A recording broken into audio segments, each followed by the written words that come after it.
Hey, what's up, lightboltjoe here. Today we are going to discuss the 2022 Rick Rider Presents full novel, The Last Fallen Moon by Gracie Kim. This is the second book in the Gifted Clans series. Is that what this is called? A Gifted Clans novel. There we go. So this came out June 22, sequel to 21's Last Fallen Star. So we know that Riley-O is the Last Fallen Star. So it's now a matter of who is this character? Who is this Last Fallen Moon character, right? This is really very well done, and I'm embarrassed with myself that it took me so long to read this. It's 360 something pages long.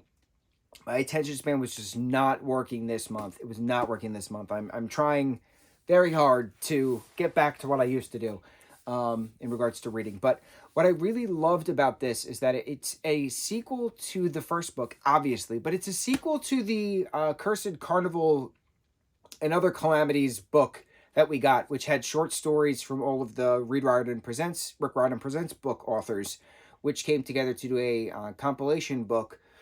And it's different short stories of the characters interacting, stuff like that, doing their things or whatever, their own adventures. But some of them had little crossover events, which was just so epic within the multiverse.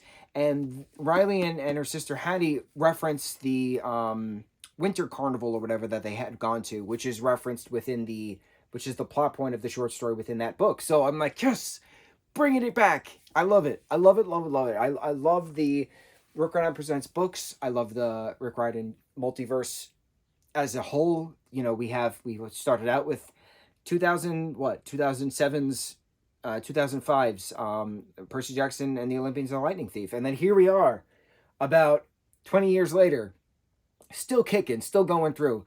The Rick Riordan Presents books are incredible because they're so well thought out in regards to giving other cultures the spotlight where you would never normally think to have this. So this particular author writes in regards to Korean mythology, but her particular modern spin. So Gracie Kim is the author. She puts her spin on it. So this book is about the seven, circles of hell, basically, but the Korean version of hell, the Korean seven circles of hell, and the fact that heaven and hell are in the same underground otherworld dimension, that it's not one's on top, one's on the bottom. There's different levels, basically, different realms, if you will, within this underworld dimension. Let me put this book down before I drop it. But Gracie puts a spin on it, and she puts it it's been redesigned. So instead of the, pain and peril aspect, there's still pain and peril for your sins, but it's now reconstructed in a regards to a reward program. So you have to do this particular thing at this establishment for 1,000 years. You have to feed these hell beasts for 1,000 years. You have to cook this greasy food for 1,000 years. Ride this roller coaster for 1,000 years. Things, right? And it's very well thought out, and it's all laid out as Manhattan. And to have this chalice of eternity being the Statue of Liberty, but in the Korean underworld imagination standpoint, to have the different boroughs, it's just so well done. I'm so impressed with how it was put together and the adventures that everybody had throughout. So Riley wants to go to the underworld because her adopted sister Hattie is in a coma, and she wants to try to figure out what's going on to save Hattie. If Hattie's soul is stuck in the underworld, why can't it get back to her body in the mortal realm? So she's down there, she's doing this, she's doing that. She's, undocumented soul because she's not technically dead. So she's bypassing this security guard, bypassing that. She runs into this kid with some white hair, and, he's got a familiar thing to him, but she doesn't understand why. And the story progresses, and its character's name is Doll, D-H-A-L, Doll, and he is the last fallen moon. So she's the last fallen star, and he's the last fallen moon. That means that they're soul twins, that they're the eternal twins. And it's just so cool how it all comes together, that her rock and his rock combined, mixed with the mayor, who's the ruler of the underworld's pen, coming together to create this massive key. So it's like sacred item plus sacred item plus sacred item equals epic item. And I'm like, bro, I'm freaking out. It reminded me so much of Power Rangers, to be completely honest, because each ranger had their own weapon, which combined would make an ultimate weapon. And that's what this reminded me of. Doll's Stone and Gracie Stone. Gracie's the author, and Riley Stone, the yin and yang aspect of them, um, combined with the mayor's magical pen, could create. It makes the ultimate key, and therefore the prophecy was fulfilled. They could create portal doors to anything, and then finding out that they could make a portal door later to the mortal world, so they can cross barriers in order to help fight within the next book, because now there's a war between goddesses and mortals. So what happens next? So now that the ruler of the underworld is on their side in order to help fight the battle against the goddesses, it's so epic. It's so epic. It's so well done.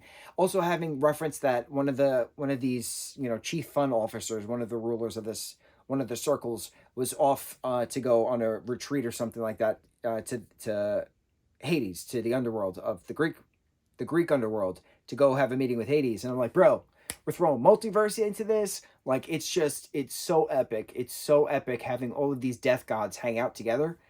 Love it. So interesting, so well put out, so well done. And it should not have taken me so long to read this. And it's frustrating that my attention span is just mush this winter. Mush. Now it's officially spring. Maybe it'll pop back up. But it should not have taken me about a month to read 362 pages. I'm embarrassed with myself. We're going to do better on the next one.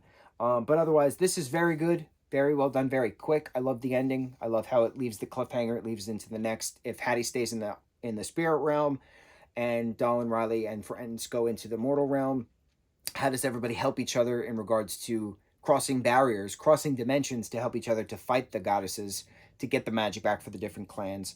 Korean mythology mixed with Korean magic mythology. It's just so epic, and I'm so happy that this exists. This is a very well thought out and perfectly planned. So, like, especially within the different aspects of the boroughs of New York as well. It's so well done. I am very impressed. I cannot wait to read the third. But on to our stack of Riordan Presents books. We have 1, 2, 3.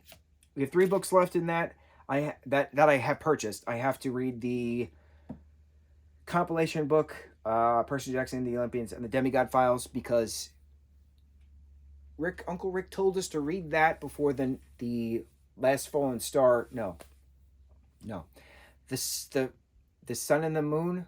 The Sun and the Moon. What's the Nico D'Angelo Will Salas book coming out in May? Whatever the hell the name of that is, I can't remember. We were told to read The Sword of Hades before that, which is a short story in this compilation book. So I want to read this together to refresh the memory. It's been some time, and then prep for that book. But there's other books to read. We got things to do, bro. There's so much to do, not enough time. I now understand why adults complained all these years. There's too much to do and not enough time. It's weird. I hate it. It's weird. On to the next review. Which mahalo.